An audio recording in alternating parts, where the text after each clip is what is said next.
Hi, and thanks to Manuel Toledo for the invitation to participate in the symposium. Share our findings about agroforestry systems and conservation. I look forward to hearing about your research and also discussing the topic. Agroforestry systems are systems set with agricultural plantation and trees that accompany them.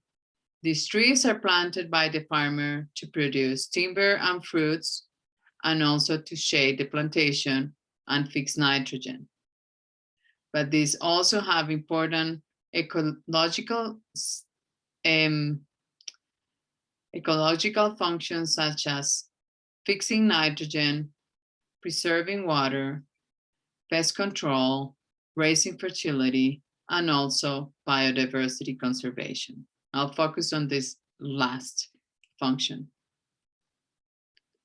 Colombian tropical dry forest is in danger, and also tropical dry forest in the neotropics and around the world. In Colombia, only 9% of the original cover is still intact. What is interesting for us is that cocoa plantations overlap in a very nice manner with tropical dry forest. And we think there is an opportunity to preserve tropical dry forest elements and the function of this ecosystem within cocoa plantations.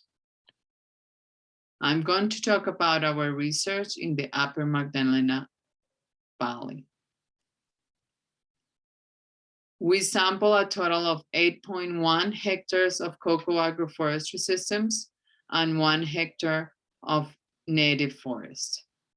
The diversity in our cocoa agroforestry systems is much lower than in native forest. However, it's still growing.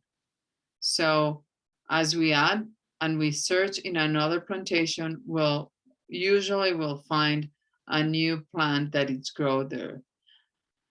And I'll tell you one of the reasons I think this is happening.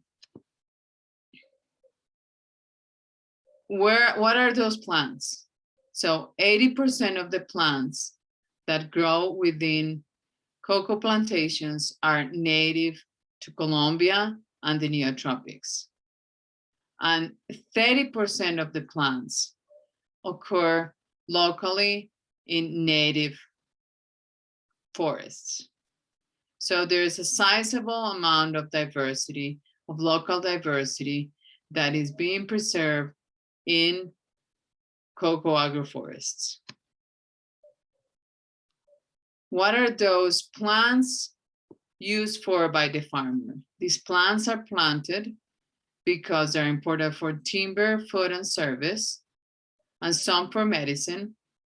But there are other plants that occur within plantation that most probably have not been planted because they have no declared use. Those are the ones that I think are unique, and we keep finding different ones in different plantations. Those are the ones that have been naturally dispersed and have not been removed by farmers because they don't see like there's any harm. Maybe they find them good for shade and they're kept in the plantation, but they don't have any specific use declared by the farmers. What are the ecological benefits of the plants associated with these plantations? They produce fruit for the fauna, for birds and mammals, and they are also important for restoration of ecosystems. I would like to highlight the species that have not declared use. Those are diverse set of species from a diverse families that are dispersed naturally to the region. And I also like to highlight some of the species that are important for restoration.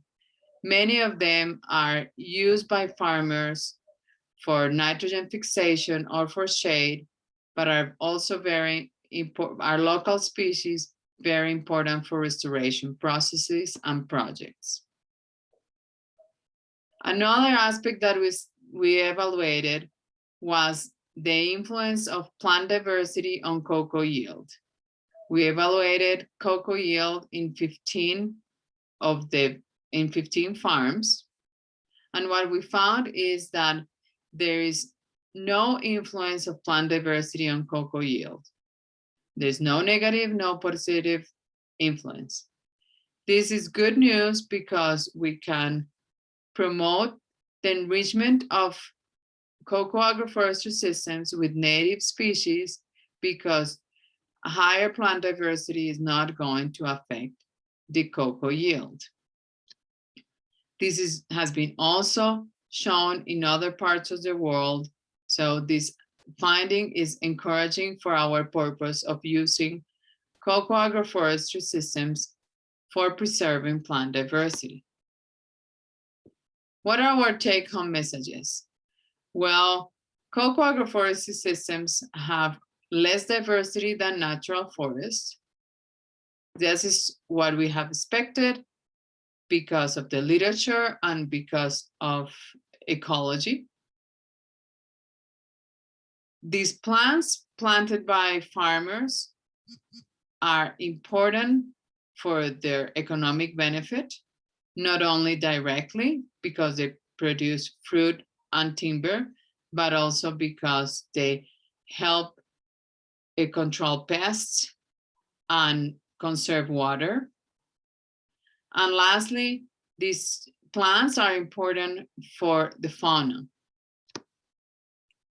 Our proposal is to promote the enrichment of agroforestry systems with native plants that will not only help our purpose of preserving the species in this ecosystem, but also most probably will be also useful for the farmers.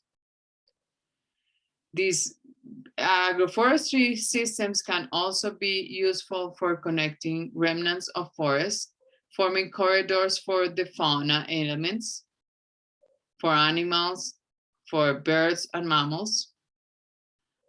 And we also think that there are excellent elements for the restoration programs that have been highlighted in the decade of restoration declared by the UN that goes from 2020 to 2030. I would like to thank all of you for your attention and also the people that have been involved in this project.